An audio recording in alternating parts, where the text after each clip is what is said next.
Praise the Lord. जय मसीह की खुदाबंद के नाम की महिमा हो। कलाम में जाने से पहले मैं अपने सभी विश्वासी भाइयों और बहनों का धन्यवाद देता हूं कि आप हमारे वीडियोस को देखते हैं।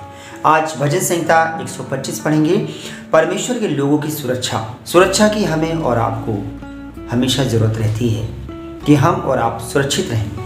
पहली आयत कहती है कि जो यहोवा पर भरोसा रखते हैं वे सिय्योन पर्वत के समान हैं जो टलता नहीं वरन सदा बना रहता है। सच में हमारा भरोसा आसमान के खुदा पर है और एक ऐसे खुदा पे है जो कभी नहीं टलेगा।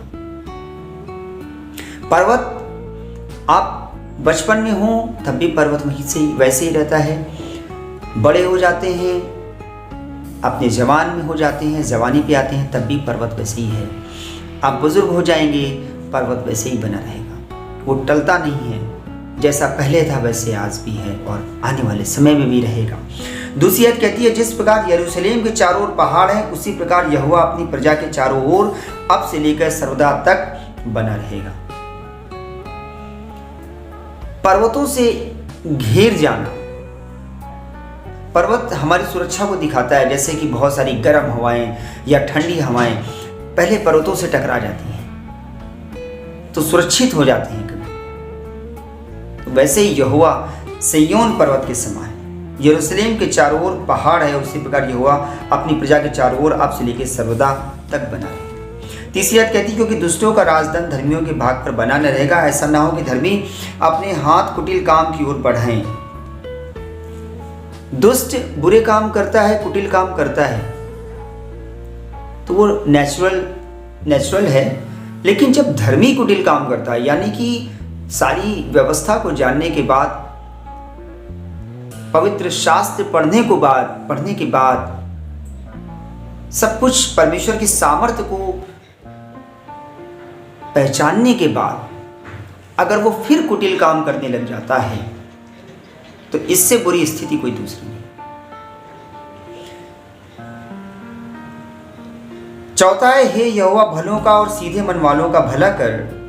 पांचवी आयत कहती है कि परंतु जो मुड़कर टेढ़े मार्गों में चलते हैं उनको यहोवा अनर्थकारियों के संग निकाल देगा, इज़राइल को शांति मिले। देखिए, अगर एक विश्वासी भाई बहन मुड़ का मतलब पहले व्यवस्था को जानते थे, परमेश्वर के साथ साथ चलते थे, लेकिन मुड़ गए, उससे संसार की चमक दमक ने उनको अपनी तरफ आकृष्ट कर लिया। मैं ये नहीं कह रहा हूँ कि हमसे मिस्टेक नहीं होती है। दाऊद परमेश्वर के साथ चलता था लेकिन दाऊद भी मुड़ गया था जब उसने गुनाह किया। शिमशोन परमेश्वर का नाज़ीर था, चुना हुआ, दलीला के पास जाने लग गया, गुनाह किया, उसका प्रतिफल उससे मिला।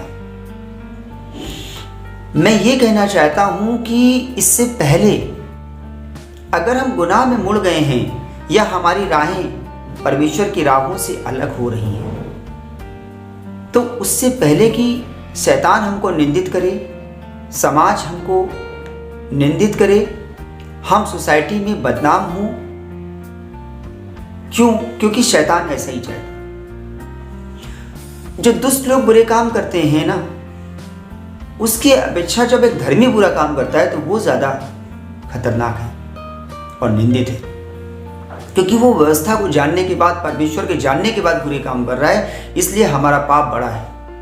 जब हम परमेश्वर को जान गए हैं, जब हम जान गए हैं कि हमें इसे नहीं करना है, तो फिर हम अगर उसे मार्ग को बदल जाते हैं तो उसका सिर्फ ये रीज़न होता है कि संसार की चमक दमक या कहीं ना कहीं हम उसमें मन लगा रहे। तो संसार में आप जितना मन लगाओगे, आप आंखों से, दाऊद से जो पाप हुआ था वो सिर्फ आंखों के जरिए हुआ था और आंखों के जरिए शैतान उसमें समा गया था। कानों के जरिए हो सकता है, सुनने के जरिए हो सकता है, बहुत सारी चीज़ों को देखने के जरिए भी हमारे अंदर पाप आ जाता है। और जब वो आ जाएगा, इविल स्पिरिट, दुष्ट चीज़ें या दुष्ट आत्माएं जब हमारे अंदर एंट्री कर जाएगी तो जब वो अंदर आ ही गई है तो कभी ना कभी तो वो अपना काम करेगी ना। जैसे एक गिलास पानी है, आप उसमें थोड़ा सा नमक डाल दीजिए, नमक थोड़ा ही सही चाहिए, पानी के स्वाद को तो खराब कर देगा ना। एक गिलास दूध में थोड़ा सा नमक डाल दीजिए, तुरंत नहीं फटेगा लेकिन थोड़ी देर बाद वो अपना काम दिखाएगा।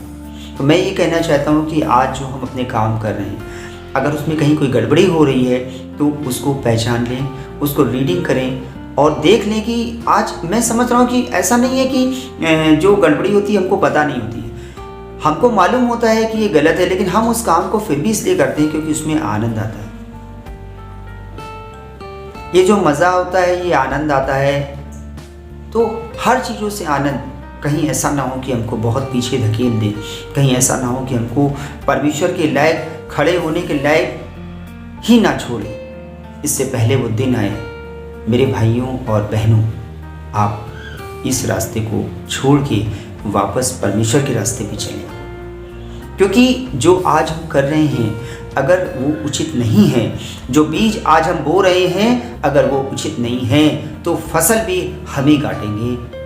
ये चीज़ हमारे सामने आज नहीं तो कल ज़रूर आएगी, क्योंकि ये सारी चीज़ें हमको नष्ट कर देगी। ऐसा बीज मत बोइए जो हमें नष्ट कर देगी। परमेश्वर हमें बहुत प्यार करते हैं, वापस आ जाइए, वो आपका इंतज़ार कर रहे हैं। 5वीं आयत फिर से एक बार पढ़ूंगा कि परंतु जो टेढ़े मार्गों में चलते हैं उनको यहोवा अनर्थकारियों के संग निकाल देगा, इज़राइल को शांति मिले।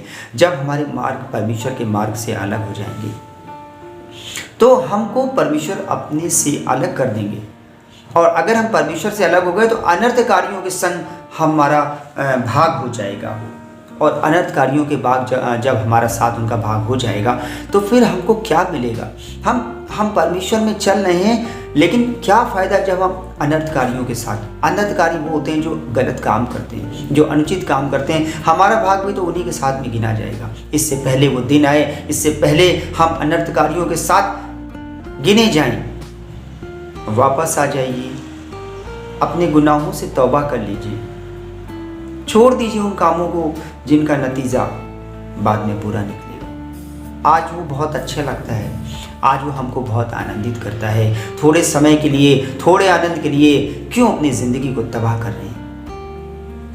आपकी ज़िंदगी का असर, आपकी लाइफ का असर आपके घर पे पड़ता है, आपके परिवार में पड़ता है। जब परिवार का एक सदस्य गड़बड़ हो जाता है या शैतान उसके अंदर समा जाता है तो वो पूरे घर को तहस नहस करने की कोशिश करता है।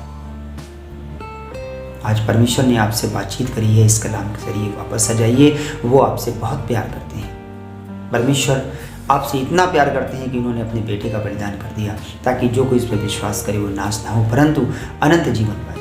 वापस आ जाइए, वो हमारा इंतज़ार कर रहे हैं। जय मसीह।